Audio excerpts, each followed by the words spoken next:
Good morning. Good morning. I'm Bob Boyd, and I'm delighted to serve as your liturgist today in support of our permanent senior minister, Krista Taves. Joining us this morning is a welcome person, Yvonne Servell. Yvonne? She's probably out front someplace. And for those of you who want to share your cares or concerns, our Sunday pastoral care person for this service is Megan Suter. If you have young children staying with you in the service and they start getting restless, we invite you to take them into Fellowship Hall out there where there is a large screen TV which you may use to follow the service, and they can run around all they want to and get into the cookies and enjoy themselves.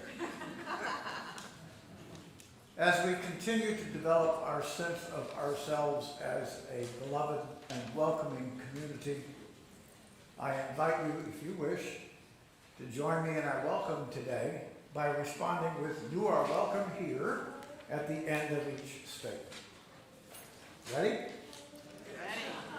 If you're an immigrant, a refugee, or a person without documentation, you are welcome here. If you are black, brown, white, indigenous, APIA, whatever your origins, you are welcome here. If you have a disability, visible or invisible, or if you are neurodiverse, you are welcome here. If you've been here 100 times, or if you just came today for the first time, you are welcome here. If you want for nothing or struggle each day to make it through, you are welcome here. No matter whom you love or what your gender identity, you are welcome here. For this is a community of diversity, of love, and of justice. And it is good to be together. Let us enter into the spirit of worship.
flaming chalice is the symbol of Unitarian Universalism. We light this chalice when we meet to signify that we are entering sacred space. We do this in solidarity with more than 1,000 Unitarian Universalist and Unitarian congregations in the United States, the United Kingdom, Romania, India, and elsewhere. May this flame spark curiosity in our young people, kindle the fire of commitment in our adults, and bring warmth and comfort to our elders. Please rise in body or spirit and join me in singing our opening hymn, number 95. There is more love somewhere.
Standing for our congregational covenant. In Unitarian Universalism, our covenants are the agreements we make between ourselves for how love becomes real. Please join with me in reading our congregational covenant, which is in your order of service. As a free congregation, we promise one another our mutual trust and support. To create love and community, we promise to be kinder to each other than we have to be. To listen fully to each other with an open mind and heart. To speak responsibly and respectfully. And find ways to improve our church for all members and friends. Please be seated.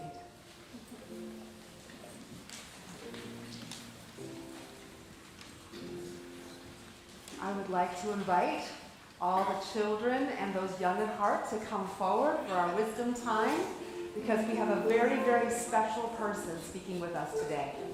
So come on down, and I'll need a microphone for our very special person.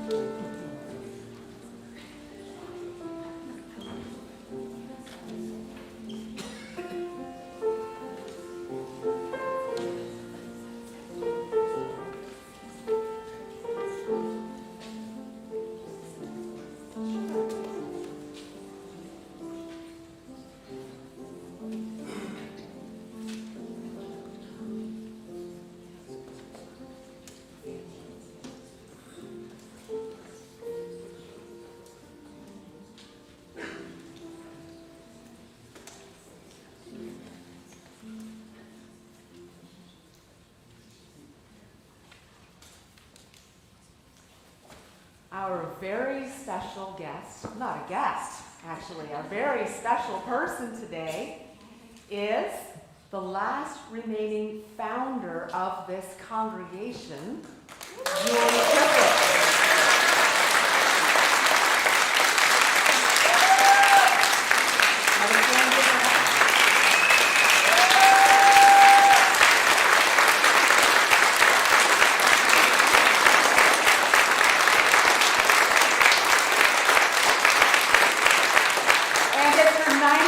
Birthday. So we're going to sing happy birthday. Happy birthday to you. Happy birthday to you. Happy birthday, dear Julie. Happy birthday to you.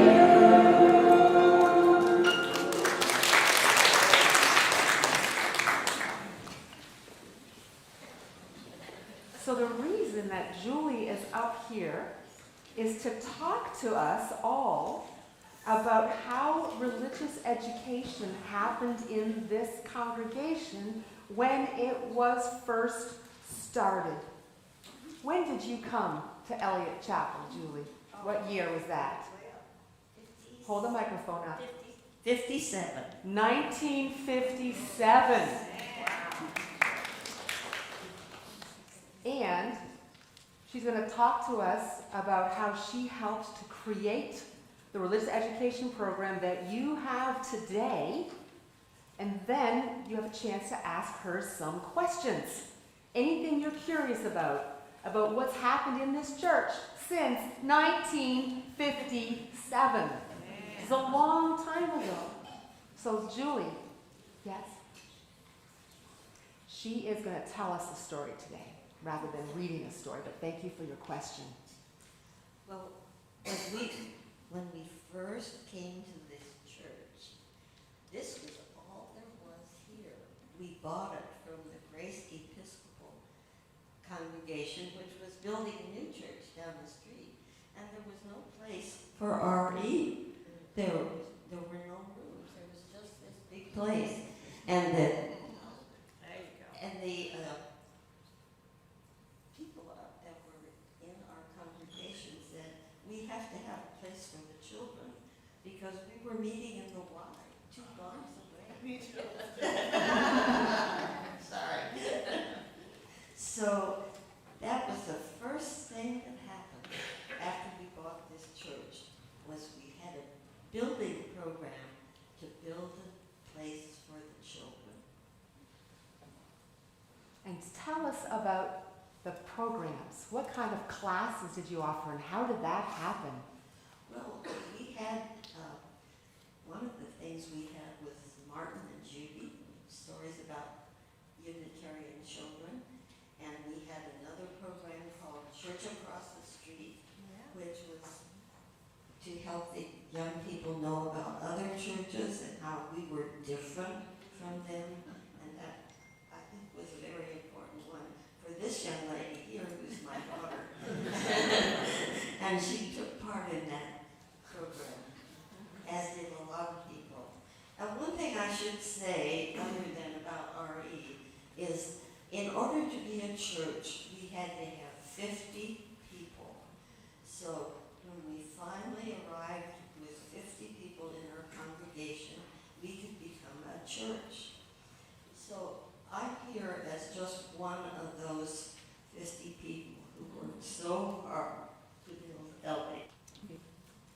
tell us, you told me a story about how you got the materials for religious education because there weren't many available through Boston at that time.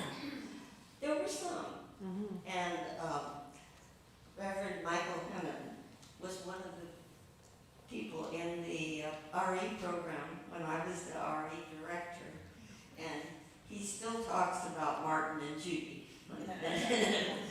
He remembers that.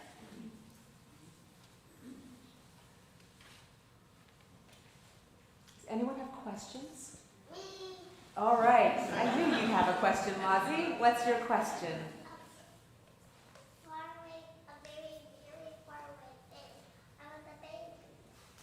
In a very far away day, he was a baby.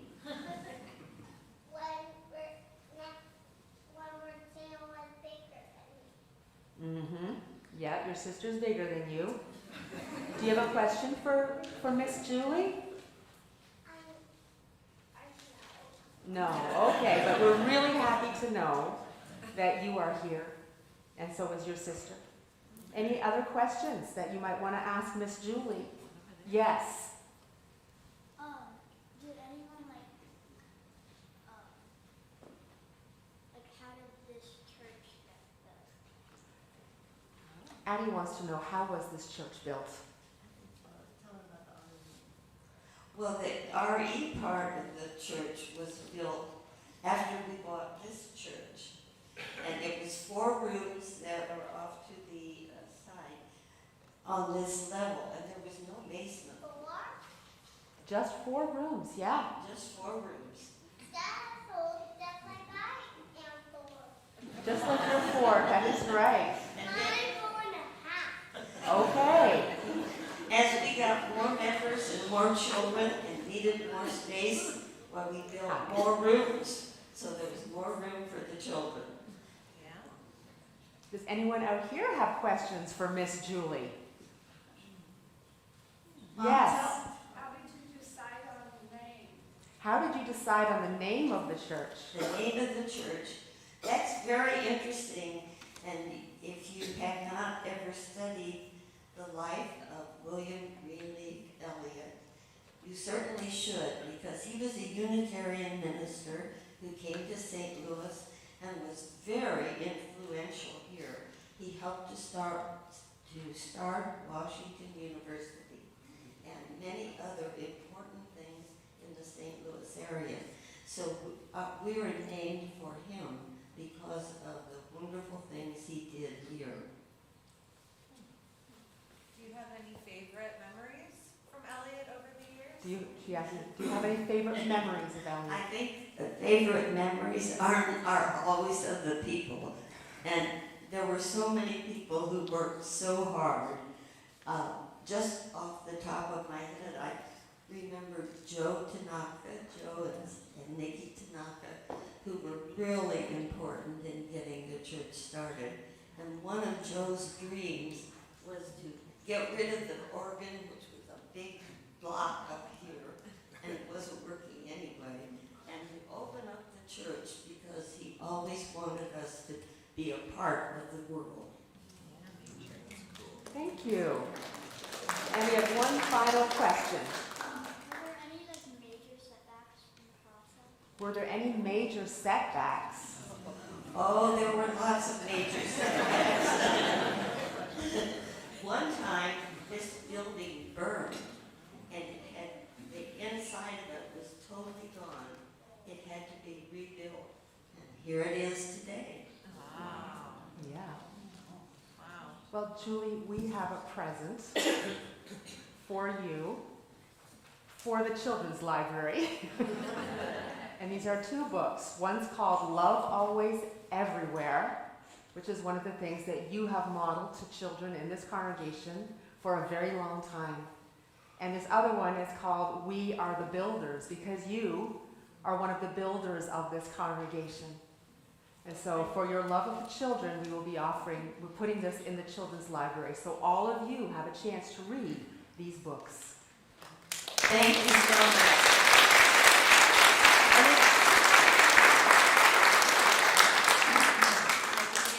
I think we're very humble being honored in this way because so many people were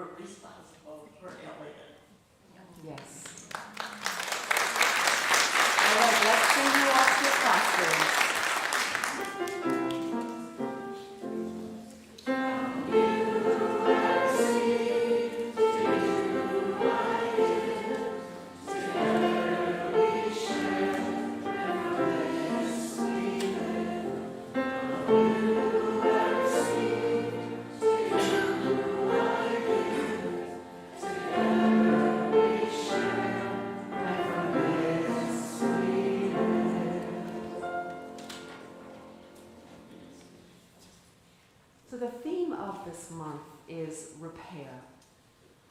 And I was thinking about repair as Miss Julie was speaking and talking about how many ways this congregation has been built and then repaired and then built and then repaired.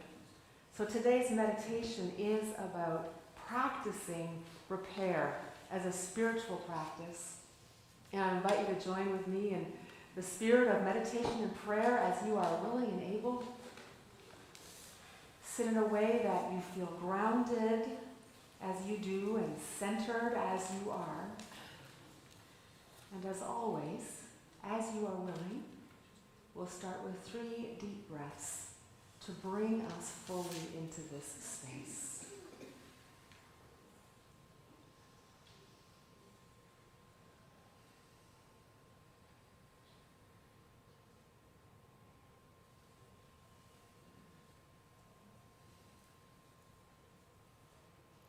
Practice Repair by Reverend Dave McFarland. Bless generously, curse rarely, practice repair. Read a book or a blog or watch a movie about something or some situation or someone beyond the ability to relate. Practice repair. Lean into comfort zones, strengths, and inklings of bliss. Practice repair. Pause to ask whether words are both skillful and absolutely necessary. Practice repair. Sing full-throated songs that create and recreate beloved community. And practice repair. Let go of stubborn self-righteousness and have mercy. Practice repair. Honor the ancestors who could not have imagined our lives or even our very being. Practice repair. Smile. Practice repair. Multiply joy, divide sorrow, practice repair. With the tools at hand, practice repair. Let us enter into a time of silent meditation and prayer.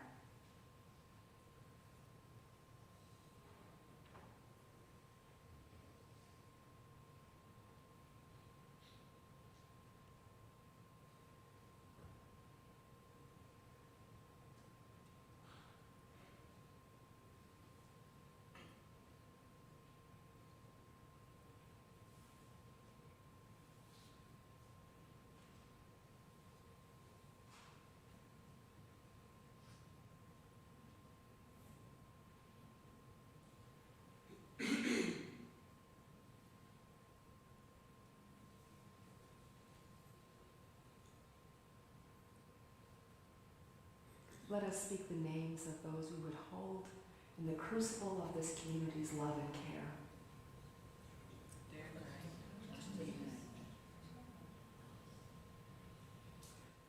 Perhaps I have tools you could borrow.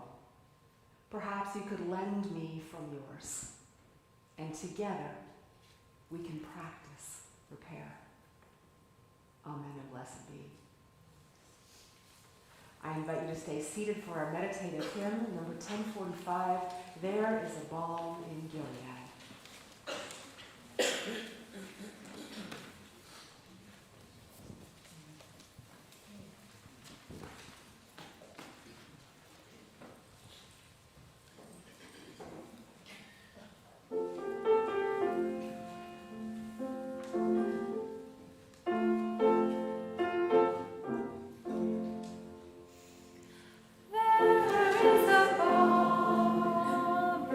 Gilead to make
is our tradition here at Eliot to share our offering plate every week with an organization in the community that lives our core values. This month, our shared plate partner is Room at the End. Instead of saying anything about that, will everybody in this congregation who has driven or cooked a meal or spent the evening or night in this church with the people who are helped by Room at the End raise their hand? Okay. So for those of you who haven't had a chance to yet, this is a thing that is very important to Eliot. And I hope you will be a generous and giving people.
Now, please join me in dedicating this offering with the words printed in your order of service. To the work of the church, which is weaving the tapestry of love and action, we dedicate our lives and these our offerings.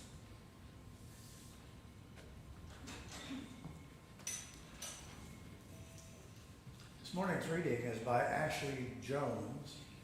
She's a poet and activist and the first black poet laureate of Alabama. The poem Photosynthesis was published in her latest book titled Reparations Now.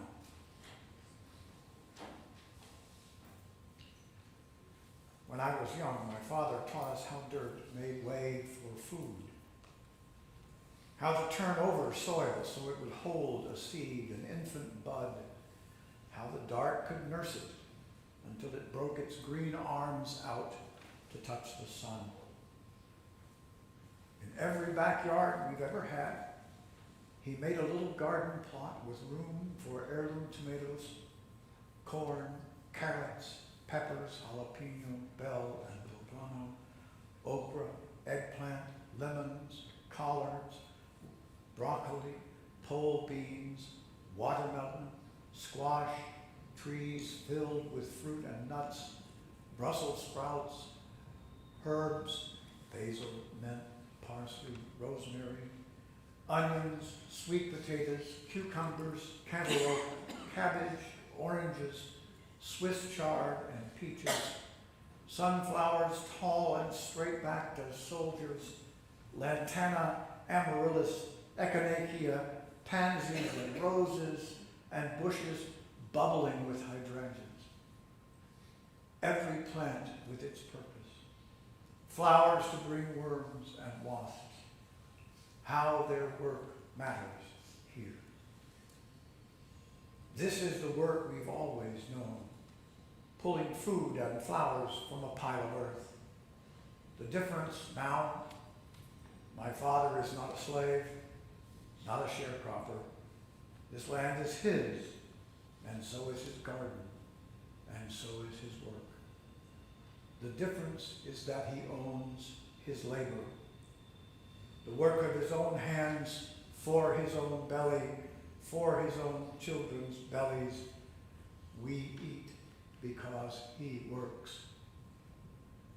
This is the legacy of his grandmother, my great-granny Ollie Mae Harris, and her untouchable flower garden. Just like her hats, her flower beds sprouted something special. Plants and colors the neighbors could only dream of. He was young when he learned that this beauty is built on work. The cows and the factories in their stomachs, the fertilizer they spewed out, the stink that brought such fragrance. What you call waste, I call power. What you call work, I make beautiful again. In his garden, even problems become energy, beauty. My father has ended many workdays in the backyard. My father whisked deep in soil. I am convinced the earth speaks to him as he feeds it. It is a conversational labor, gardening. The seeds tell him what they will be. The soil tells seeds how to grow. My father speaks sun and water into the earth. We hear him each harvest, his heartbeat sweet like fruit. Here ends the reading.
Thank you, David.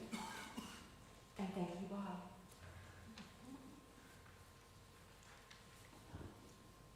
Today's message is about making repair. It's about how to make things right when things have been wrong for a very, very, very long time.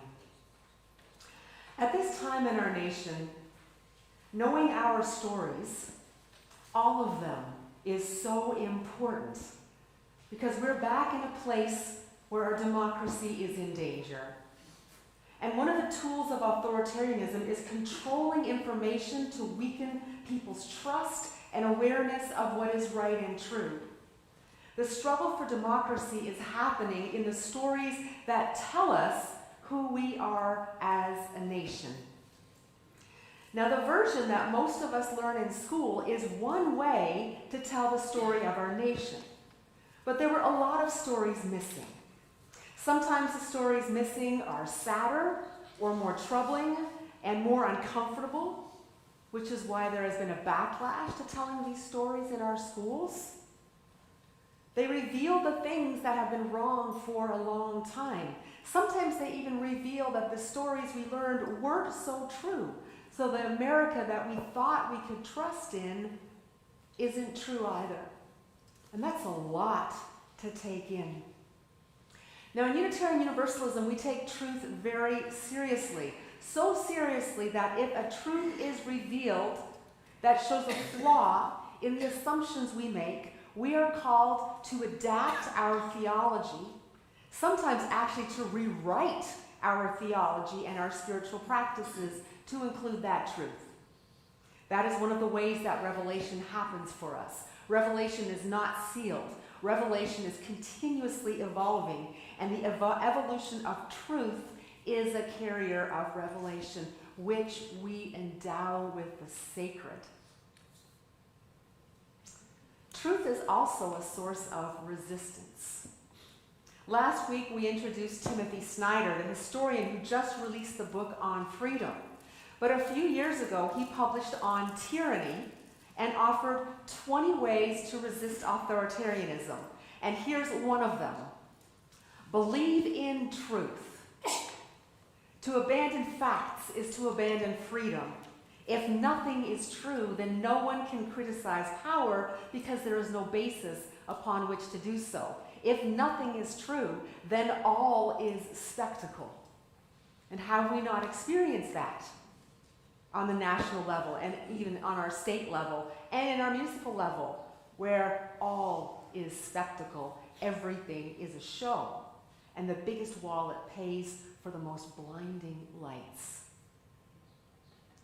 So here's a story that most of us would not have learned in school that holds up the kind of truth that is a form of revelation that brings us into a place of resistance to the authoritarianism that we are seeing today. So it's January 1865, and the Civil War is drawing to an end. The Union has clearly won, and the big question is, what about those who were enslaved and are now free? This was always a big question, even before the Civil War. And the most common belief before the Civil War, even among white people who believed slavery was immoral, was that black people should be returned to Africa. Even abolitionists, many abolitionists believed this. Most white people could not envision a peaceful America where black and white had the same rights and privileges. But as the war drew to a close, it became clear how unrealistic and how expensive it would be to try and remove millions of people.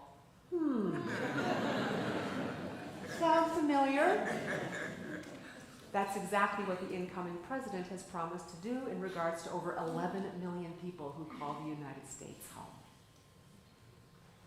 But in 1865, two very unusual things happened. The Union Secretary of War, Edwin Stanton, and General Sherman met with 20 black pastors in Savannah, Georgia. And the first unusual thing is that Stanton and Sherman asked them what they believed black people wanted and needed after the war. Why is this unusual? Because they actually asked. And Reverend Garrison Frazier answered, "The best way we can take care of ourselves is to have land and turn it and till it by our own labor, and we can soon maintain ourselves and have something to spare. We want to be placed on land until we are able to buy it and make it our own."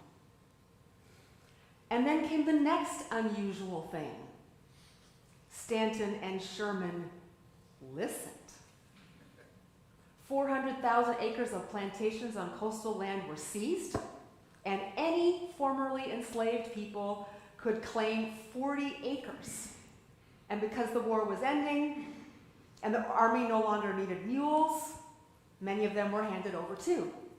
40 acres and a mule, that's where that started. It became the Promise in 1865. And by June 1865, 40,000 people had come, and more were on the way, with the expectation that more land would be available because it had been promised. But then, President Lincoln was assassinated, and President Johnson, who sympathized with the South, gave all that land back to the white landowners, leaving the formerly enslaved homeless and jobless. And that's how sharecropping emerged, where black families worked on the same land, but for such low returns that it kept them in poverty and indebted. Jim Crow laws then stripped away the civil rights they had gained, and they weren't enslaved, but they sure weren't free. And that ended the only attempt of reparations for the people who actually generated the wealth of the South with their free labor. And if this is part of your story, you will know in your bones what an impact that has had on you and your family. Here's a different story. My family arrived in North America as immigrants with virtually nothing. My elders were sponsored by relatives. They had jobs waiting for them. They worked and saved. Within 10 years, they owned their own farms and homes. They made money, saved money, invested money, handed the farm off to one of the kids, sent the rest to school, and built up an inheritance. And when they died, that inheritance paid off mortgages, bought properties, started businesses, sent more kids to school, and built up retirement funds, which generated more wealth, which was passed down to the next generation. And this is called generational wealth. And if this is similar to your story, I hope you know in your bones what an impact this has had on you and your family. Can you imagine what would have happened if President Lincoln hadn't been killed? If 400,000 families got land instead of 40,000 and kept it? What if Jim Crow laws hadn't happened? What if redlining hadn't happened? What if segregation hadn't happened? What if communities of color had been invested in as much as white suburbs still are? What if black communities hadn't been destroyed for interstates and airports, malls and train tracks? Generations of wealth just eliminated. Can you imagine the generational wealth that could have been built over the last 160 years and been bestowed upon generations and generations to come? And can you imagine how strong we would be as a country, as a people? All of us. It is heartbreaking to think of what could have been.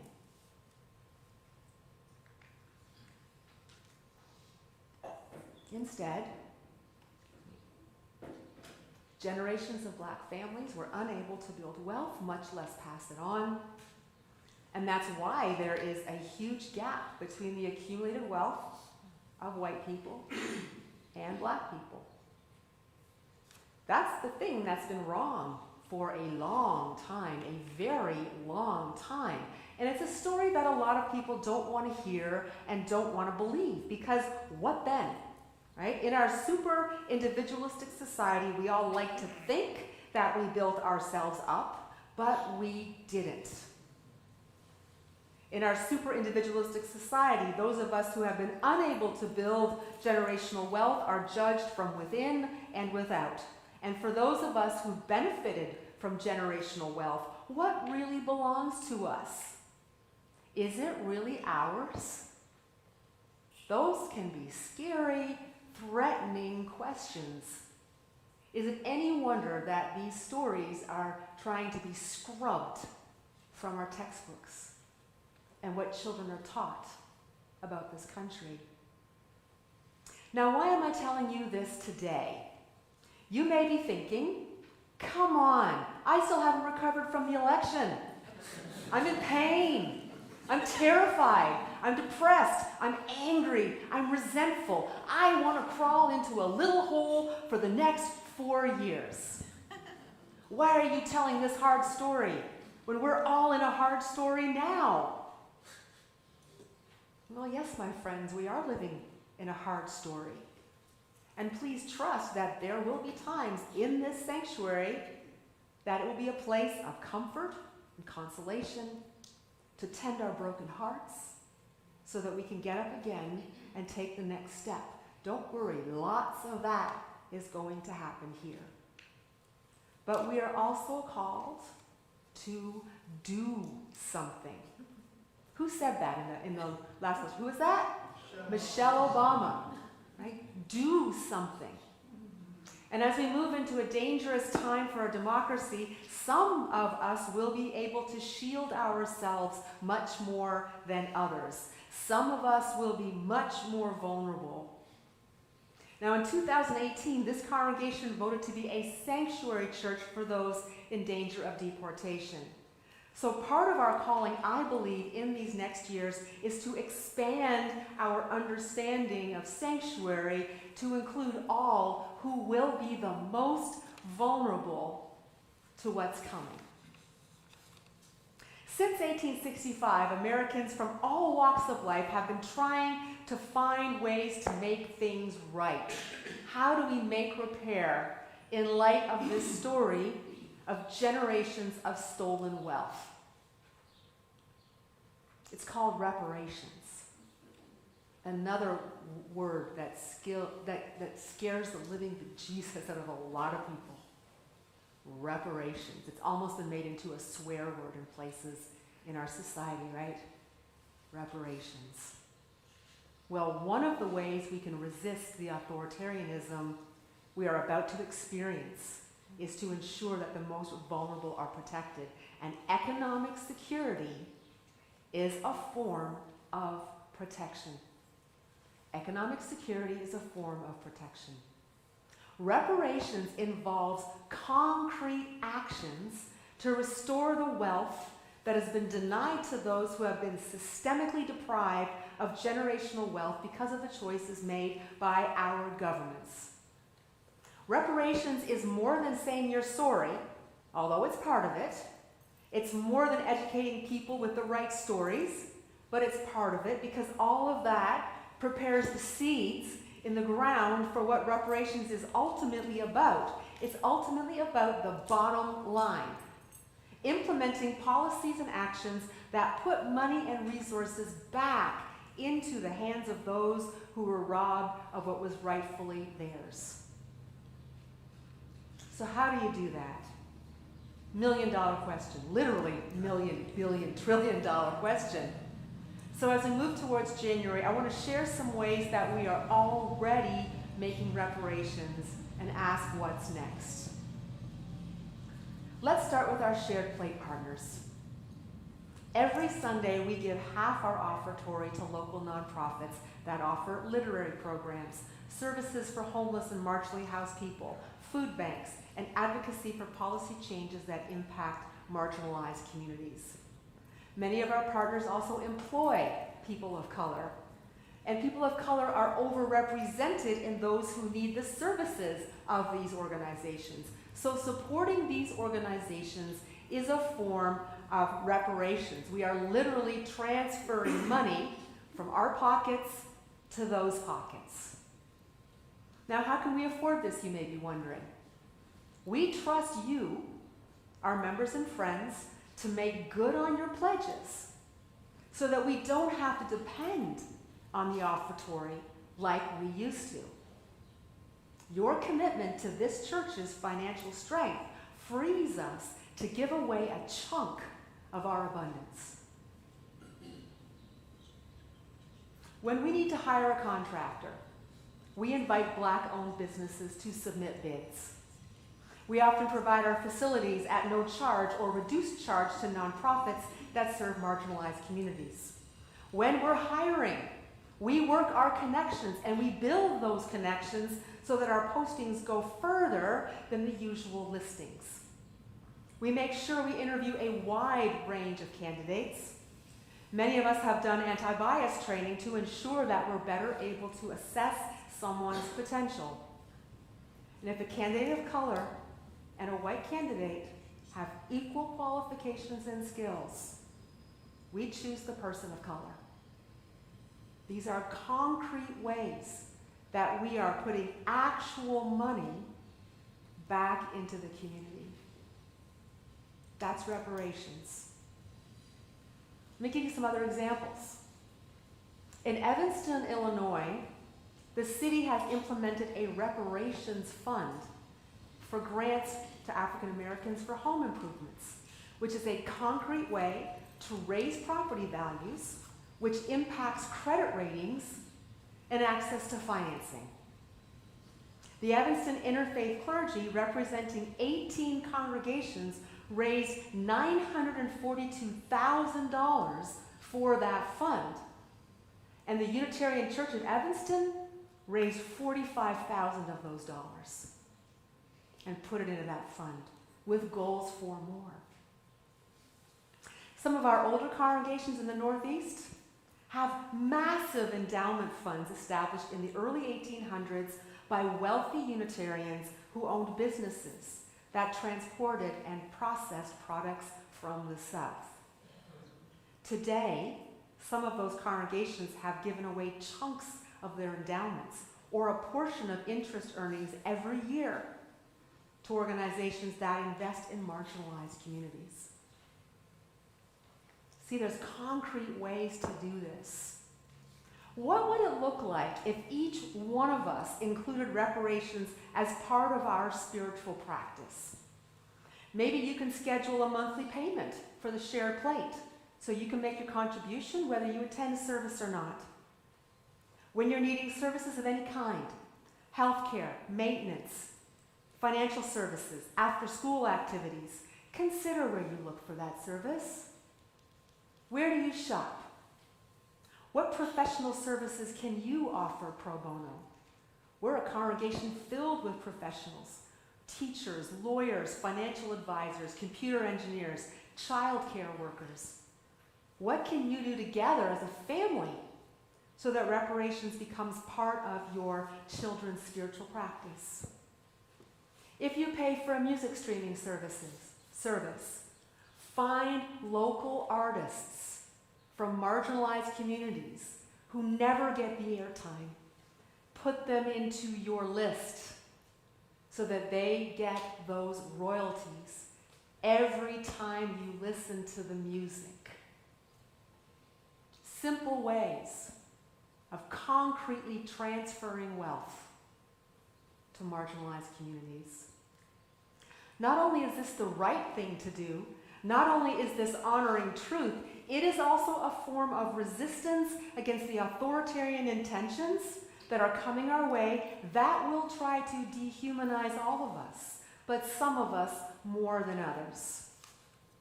So my prayer for us is that we will be guided by generosity and love in the days to come. Amen and blessed be. I invite you to rise for our final hymn, number 1015, I Know I Can, because I know you can.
you're visiting today, thank you. We hope that you found strength in our congregation, and we thank you for the strength that you have brought to us. Please join us for coffee afterwards, and if you are new or newish, or if you just want somebody to talk to, take a blue cup. We'll be sure to include you in the conversation. There are guest forms on your way out. We'd appreciate it if you would fill those out or check the QR code, which will appear shortly on the screen, so we can stay in touch. Our online coffee hour, for those of you who are with us online today, is at 1:30. Please join with me in extinguishing our chalice and remain standing for benediction. We extinguish this chalice, but not the light of truth, the warmth of community, or the fire of commitment. These we carry in our hearts until we are together again.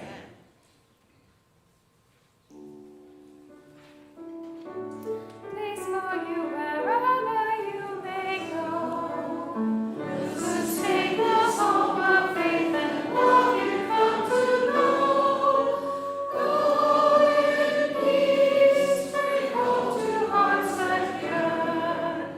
We will keep a place for you till you return. Now may the Spirit of life hold you.